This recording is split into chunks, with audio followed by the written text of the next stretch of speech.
हर हर महादेव दोस्तों, आज हम आपको लेके चल रहे हैं भारत के दक्षिणी छोर पर स्थित 12 ज्योतिर्लिंगों में से एक शिव जी के पवित्र धाम रामेश्वरम ज्योतिर्लिंग के दर्शन कराने के लिए। ये वही स्थान है जहाँ भगवान श्री राम ने लंका विजय के बाद ब्रह्म हत्या के दोष से मुक्ति पाने के लिए यहाँ पर भगवान शंकर की पूजा अर्चना की थी। तो इस वीडियो में हम आपको पूरी जानकारी देंगे कि दर्शन व्यवस्था कैसी है, आप किस टाइम आप दर्शन कर सकते हैं, मणि दर्शन आप कैसे कर पाएंगे और 22 कुंडों के स्नान का क्या महत्व है और यहाँ से आप धनुष कोडी कैसे पहुँच पाएंगे। तो चलिए शुरू करते हैं अपनी ये पवित्र यात्रा। तो मैं पहुँच चुका हूँ नई दिल्ली रेलवे स्टेशन। आप भी अपने नियरेस्ट रेलवे स्टेशन से मदुरई के लिए आप ट्रेन ले सकते हैं। मदुरई जो रेलवे स्टेशन है वहाँ से आपको रामेश्वरम की ट्रेन आपको डायरेक्ट मिल जाती है। तो मदुरई के लिए मैंने ट्रेन ली है जो कि 48 घंटे में मुझे उसने मदुरई पहुँचा दिया। यहाँ से मैंने एक ट्रेन दूसरी पकड़ी है जो कि रामेश्वरम के लिए डायरेक्ट ट्रेन है। तो मैं पहुंच चुका हूं पम्बन ब्रिज, जो कि इंडिया का एक ऐसा ब्रिज है जो कि समुद्र के बीच से होता हुआ आपको रामेश्वरम ले जाता है। दोनों साइड नीला समंदर, बीच में चलती ट्रेन। अगर आप ये मोमेंट मिस नहीं करना चाहते, ये जर्नी ट्रेन से करें।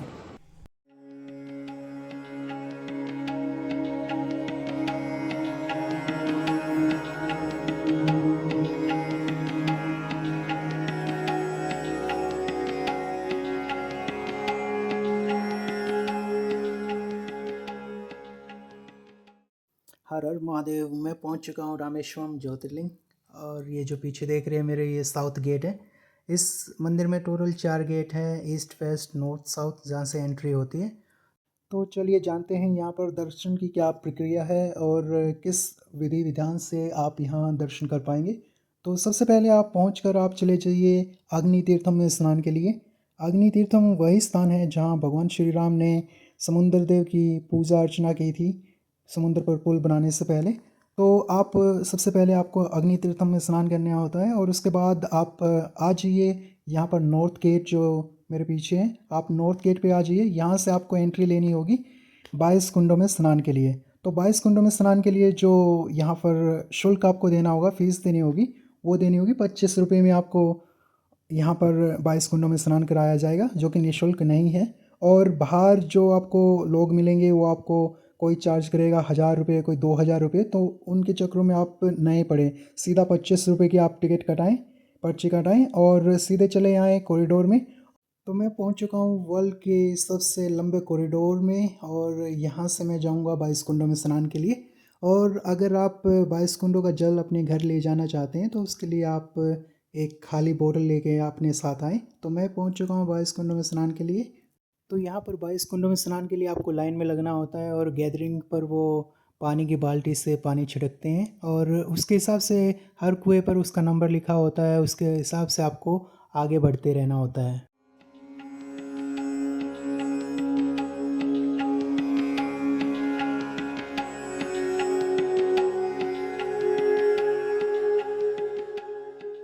तो फाइनली मेरा 22 कुंडों का स्नान पूरा हो चुका है और ये मैंने जो घर के लिए जल भी ले लिया है।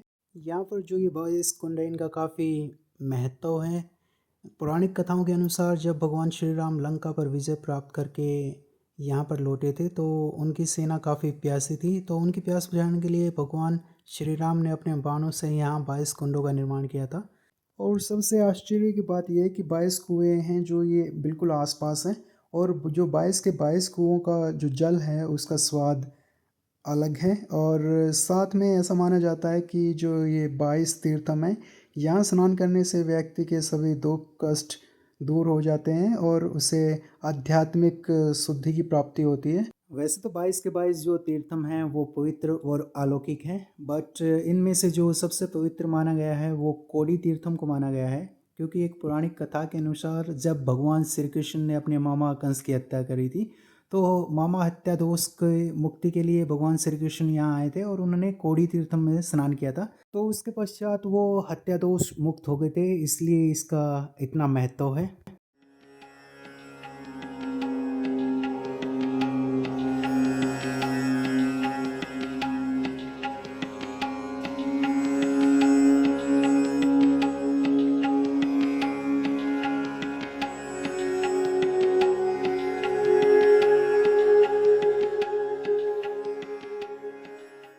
तो 22 कुंडों में स्नान करने के बाद यहाँ से मैंने एग्ज़िट किया है इस गेट से। अब जाऊँगा मैं दूसरे गेट की तरफ, जहाँ से एंट्री लेके मैं रामानाथ स्वामी के दर्शन करूँगा। तो यहाँ से जो है, एक तो सामान्य लाइन आपको दिख रही होगी, दूसरी वीआईपी लाइन है जिसके लिए 100-200 रुपये आपको देने पड़ेंगे। एक 100 रुपये का टिकट है, एक 200 रुपये का टिकट है। तो मैं जो जा रहा हूँ वो सामान्य दर्शन की लाइन में जा रहा हूँ, क्योंकि भगवान के लिए कोई वीआईपी नहीं होता। आप 100-200 रुपये दे के आप कोई वीआईपी नहीं बनते भगवान के लिए। अगर आप दर्शन करने आए हैं, वो आप थोड़ा सा कष्ट उठाइए, आप थोड़ा टाइम दीजिए, लाइन में लगिए और भगवान के दर्शन पाइए। तो चलिए बात करते हैं, यहाँ पर जो दर्शन होते हैं मुख्यतः दो तरह के दर्शन होते हैं। एक तो होता है मणि दर्शन और एक होता है रामनाथ लिंगम के दर्शन। जो मणि दर्शन होते हैं उसके लिए आपको 4:30 बजे लाइन में लगना होता है। वो 4:30 से 6 बजे के बीच में कराए जाते हैं। जिसमें होता क्या है कि जो रामनाथ लिंगम है उसके आगे पर्दा लगा दिया जाता है, और एक स्पेक्टिक लिंगम जो कि जिसे बोला जाता है कि ये शेषनाग की मणि है, उसके आपको दर्शन कराए जाते हैं, जिसे मणि दर्शन बोलते हैं, जो कि 4:30 से 6 के बीच कराए जाते हैं। और उसके बाद जो है रामनाथ स्वामी के आप दर्शन कर सकते हैं। तो बेसिकली जो टाइमिंग रहती है वो सवेरे 4:30 बजे से 6 बजे तक रहती है मणि दर्शन के लिए, और 6 से 12 बजे तक रहती है जो नॉर्मल दर्शन जो आप रामनाथ स्वामी के कर सकते हैं। और 12 से जो 3 रहता है वो मंदिर बंद रहता है। उसके बाद 3 से 8 या 8:30 बजे तक मंदिर दोबारा ओपन होता है। और अगर बात करें मंदिर के इतिहास की, मंदिर का इतिहास बहुत ही पुराना है। जब भगवान श्री राम लंका पर विजय प्राप्त करके वापस लौटे थे, तो ऋषि मुनियों ने उन्हें बताया कि आपने रावण की हत्या करी है और रावण एक ब्राह्मण है। तो ब्रह्म हत्या का दोष श्री राम के ऊपर लग गया था। तो उन्होंने ब्रह्म हत्या के दोष के निवारण के लिए यहाँ पर शिव जी की पूजा अर्चना करना चाहा, जिसके लिए हनुमान जी को कैलाश पर्वत भेजा गया शिवलिंग लाने के लिए। बट हनुमान जी शुभ मुहूर्त में वापस लौट के नहीं आ सके, जिसके पश्चात माता सीता ने रेत का शिवलिंग बनाकर उसकी पूजा की, और जिसे रामलिंगम के नाम से जानते हैं। जब हनुमान जी वापस आए तो वो बहुत दुखी हुए। तो प्रभु श्री राम ने उनके लाए हुए शिवलिंग को भी उसके बराबर में स्थान दिया, और जिसे विश्वलिंगम के नाम से जाना जाता है। तो मैं पहुंच चुका हूं गर्भगृह के पास। चलिए आपको दर्शन कराते हैं रामनाथ स्वामी के।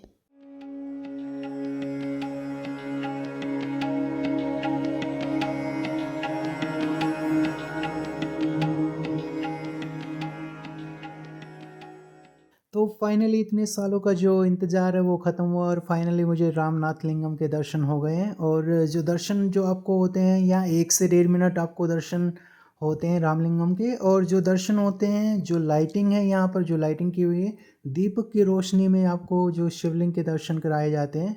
और जो दर्शन होते हैं वो इतने अद्भुत होते हैं कि जिसको बयां करना बहुत ही मुश्किल है, क्योंकि इस दर्शन को आप जो है महसूस कर सकते हैं, फील कर सकते हैं, पर आप बयान नहीं कर पाएंगे। तो चलिए आपको लेके चलते हैं अब पर्वत वाहिनी मंदिर, जो कि माता पार्वती को समर्पित है। तो चलिए माता पार्वती के दर्शन आपको कराते हैं।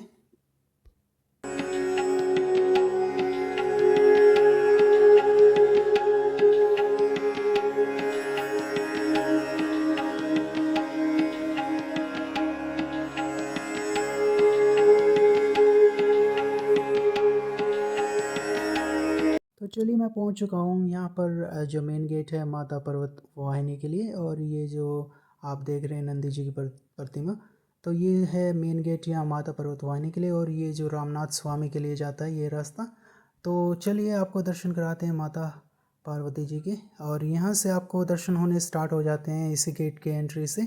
ये सामने जो आप प्रतिमा देख रहे हैं ये माता पार्वती की है, जिसे यहाँ पर पर्वत वाहिनी के नाम से भी जाना जाता है।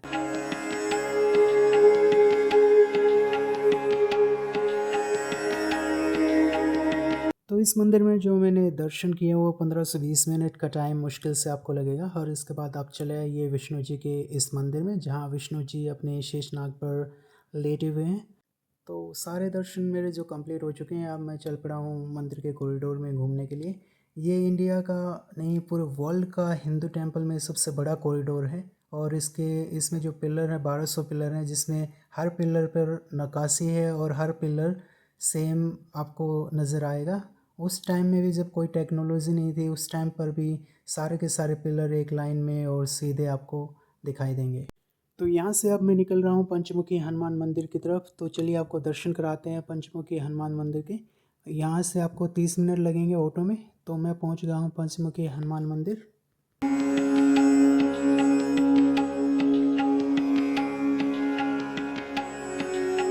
कथा के अनुसार अहिरावण का वध करने के लिए भगवान हनुमान जी ने पंचमुखी अवतार धारण किया था और पांचों दिशाओं में जल रहे दीपकों को एक साथ बुझाकर अहिरावण का वध किया था।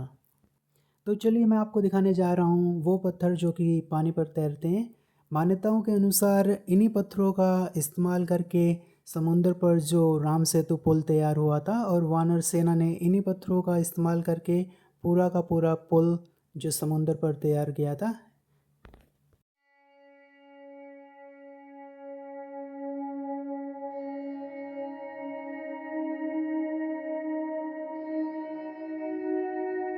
तो पंचमुखी हनुमान जी के दर्शन के बाद आप आ सकते हैं यहाँ नटराज मंदिर, जो कि भगवान शिव को समर्पित है, उनके नटराज रूप को दिखाता है।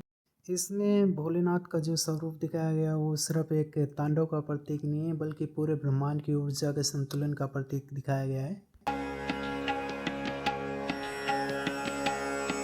तो मैं पहुंच चुका हूं लक्ष्मण तीर्थम, जो कि लक्ष्मण मंदिर के नाम से भी प्रसिद्ध है और ये भारत में इकलौता मंदिर है जो कि लक्ष्मण जी को समर्पित है।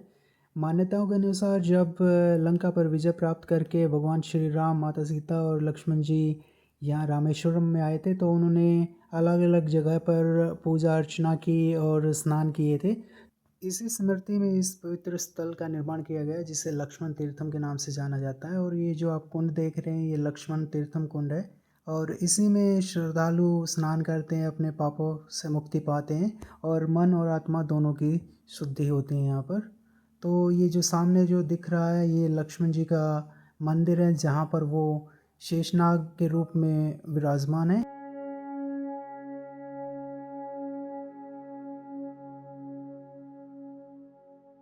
तो यहाँ पर जो आपको दर्शन के लिए जो समय लगने वाला है वो मुश्किल से 5 से 10 मिनट का लगने वाला है, इससे ज़्यादा समय आपका नहीं लगेगा। और उसके बाद आप यहाँ मंदिर घूम सकते हैं। इस मंदिर में जो आपको दक्षिण की वास्तुकला आपको साफ नज़र आएंगी और जो कलाकृतियाँ जो की गई हैं काफ़ी सुंदर हैं। तो लक्ष्मण तीर्थम के बाद आप चल रहे हैं भगवान श्री कृष्ण जी के दर्शन करने एक और नए मंदिर। और यहाँ पर भगवान श्री कृष्ण गोवर्धन पर्वत को अपनी उंगली पर उठाए हुए हैं और ये बाहर जो आप देख रहे हैं समुद्र मंथन का पूरा दृश्य आपको दिखाया गया है, जिसमें असुर और दानव समुद्र मंथन कर रहे हैं। तो चारों मंदिर के दर्शन आप एक साथ कर सकते हैं। पंचमुखी हनुमान मंदिर के पास ही चारों मंदिर हैं। तो फाइनली मैं निकल चुका हूँ धनुषकोडी के लिए और यहाँ पर जो हवा चल रही है वो काफ़ी तेज़ चल रही है और यहाँ पर जो मौसम हो रखा है वो भी बारिश का हो रखा है। और मैं पहुँच चुका हूँ समुद्र के किनारे। यहाँ से मैं आपको दिखाऊंगा राम सेतु और जो भी आसपास का एरिया है वो आपको यहाँ से हम कवर अप करेंगे। तो मैं पहुँच चुका हूँ राम सेतु। सबसे पहले मैंने जाके श्री राम को प्रणाम किया और यहाँ पर आपको काफ़ी सारे बाइक राइडर्स आपको देखने को मिलेंगे, क्योंकि इंडिया का लास्ट पॉइंट है ये। और यहाँ से जो समुंदर काफ़ी खूबसूरत नज़र आता है और जो मेरे पीछे आप देख रहे हैं यहाँ से श्रीलंका 20 से 25 किलोमीटर की दूरी पर है। और यहाँ समुंदर में जो लहरें उठ रही हैं वो बहुत ही तेज़ उठ रही हैं, क्योंकि आज यहाँ पर मौसम काफ़ी ख़राब है और जो बारिश भी रुक रुक कर यहाँ पर हो रही है। तो दोस्तों इसी के साथ हमारी जो रामेश्वरम की यात्रा है वो अपने अंतिम पड़ाव पर पहुँच चुकी है। तो इस यात्रा में बहुत कुछ सीखने को मिला और जो भगवान शिव के दर्शन हुए हैं, उसके साथ साथ हमने धनुषकोडी, राम सेतु और पंचमुखी हनुमान मंदिर, लक्ष्मण तीर्थम, बहुत सारी यादें अपने साथ संजो कर अपने घर वापसी लौट रहे हैं। अगर आप भी रामेश्वरम आ रहे हैं तो एटलीस्ट 2 दिन का टाइम दें, जिसमें आप सारे दर्शन आप कर पाएंगे और जितने भी आसपास के मंदिर हैं वो सब आप कवर कर पाएंगे। तो चलिए, अगर वीडियो पसंद आया तो लाइक शेयर एंड सब्सक्राइब। हर हर महादेव। मिलते हैं नेक्स्ट वीडियो में।